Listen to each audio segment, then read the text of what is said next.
अस्सलाम वालेकुम दोस्तों, असाइदा व्लॉग शुरू करें हैं जी मक्के वाले सास को। तो यानी कि मक्का क्रॉस करके मक्का निकलते हैं अगो सास को पंप पे यानी कि मत्ता है इस ते आए खले हैं 11:30 बजे दा फसा यानी कि 11 बजे दी लोडिंग आई जद्दा मीना ही चूँ उथों लोड किया है तो हुण असां जा रहे हैं रियाज। तकरीबन 11 गड्डियां दा लोड है तो असां 3-4 कट्ठे वधे हैं। मैं मज़र है तो एक दो होर गड्डियां नहीं तो डीजल सीजल पवैने हैं तो उस बाद इंशाल्लाह गंदर निकलते हैं। लेकिन इतने आके खलोते हैं तो डीजल जोड़ा है वो यानी कि लांदा खला उन्होंने उस तो बाद डीजल साडा फुल करे से इंशाल्लाह इतों टैंकियां फुल करे सी बत अल्लाह तवक्कल लगे हुए से रियाज दे रियाज वो भी खान एक शिरका उन्होंने लोड है तो 11-12 गड्डियां हैं तो लेकिन अस 3-4 वधे हैं। बाकी कुछ अगर निकल गए तो कुछ पिछे हैं तो अस दरम्यान च वधे हैं यानी कि तू डीजल भराइने हूँ तले लैके गड्डी शड्डी चेक करेने तो बात इंशाल्लाह निकले वैसी है गा वे पे माशाल्लाह पे चोमा रेडी साहब हैं अपने को मार्सिक लैन का कंटेनर है गड्डी अपनी ये खाली है तो गड्डी शड्डी चेक की से माशाल्लाह ओके आई तो सानू ये जड़ा ना गड्डी चेक करें। बाकी ये सोने का बटन लद्दा है कि कोई पिछू लोटी ना लवे सोने का नहीं रबड़ दा है। ये मज़र रेडी साहब है वे पे मज़र साहब वे पे माशाल्लाह इन्हें सऊदी का मशहूर यानी कि फास्ट फूड अलबैग ठीक है। सऊदी आमना तो लाजमी खावना ठीक है ना। अस तो हम छोड़ दिता जो मोटे होंगे वेंदे आसे ये सास को मत्ते थे। बाकी मैंने हर थारे होंगे सास को ठीक है चंगा मत्ता होंगे यानी कि डीजल शीजल चंगा होंगे। वैसे भी साड़ियाँ ऐपां लगी हुई हैं चिप्पां तो उन्होंने यानी कि पैसे कटी वेंदे इन्ना मत्तियां तो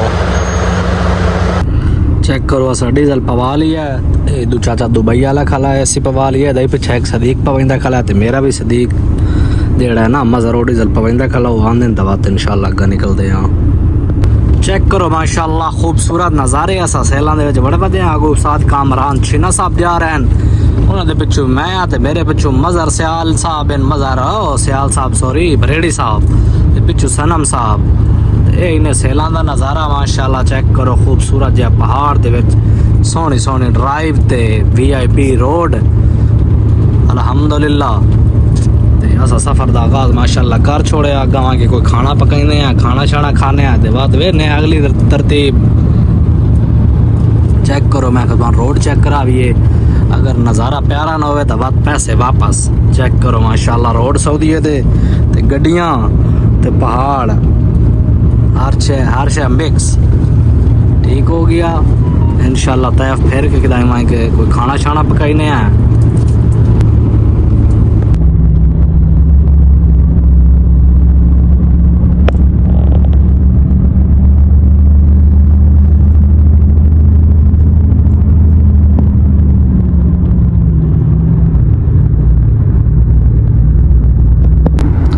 चेक करो असा जनाब तैफ वाले इशारे ते अपेड़ आया है साथ कामरान ते मैं सनम और पिछू आंदे पैना समय के सालन शालन बने सी और रोटियां लाया से अगू था तैफ वाला इशारा है उस तो जड़ा है ना असा खब्बा मारना है ते वत कल शाम का बेशक चला ही रखो अगर खलो ये नहीं था ये पे कामरान इशारा ला दिता है असा भी ला देने हैं तो उस तो बाद इंशाल्लाह बिल्कुल सीधा सीधा ही बहना होंदा रियाज का इंशाल्लाह सीधा सीधा इशारे तो दे बहना होंदा यानी कि जिमें खबा मरे सो यानी कि इतने ड्राइवर साइड इशारे तो दवा सीधा सीधा बहना है शाम ताई यानी कि अगर चलावनी है पहले पड़ गए तो बात पहले लेकिन अगर रियाज ताई यानी कि वे बोर्ड तो नजर आ वैसी तैफ इधे तो रियाज इधे ठीक हो गया।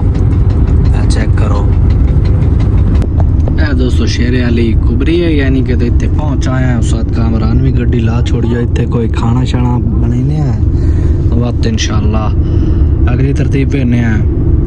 वैसे पाओ किचन दुर्ज वगैरह यानी कि खोल लिया है किचन होंगी है गड्डी की तो इतने हूँ सब्जी ली वधे हैं वेदे पाओ ये बनाने हैं तो वक्त इंशाल्लाह जड़ा नहीं था शायद सैंप हो सी है तो वत अगर सुबह वैसी है तो बह के हर शे कटेंदे वडेने हैं ये होंगी ने गड्डी की किचन मेरे भी है यानी कि परली साइड तो है तो उस तो बाद ये होंदा तलाजा यानी कि ना फ्रिज टैप ठीक है। मेरी गड्डी का भी है तो परली साइड तो है मेरी गड्डी का तलाजा परली साइड तो किचन होंगी है ठीक है। इस तरह की इतने दुर्ज सड़े किचन दुर्ज ਇੱਥੇ ਇਹ ਫਰਿੱਜ ਹੁੰਦੀ ਹੈ ਯਾਨੀ ਕਿ ਤਲਾਜਾ ਸਾਡੇ ਦਿਨ ਠੀਕ ਹੋ ਗਿਆ। ਇਸ ਗੱਡੀ ਦਾ ਪਰਲੀ ਸਾਈਡ ਤੋਂ ਤਲਾਜਾ ਠੀਕ ਹੈ।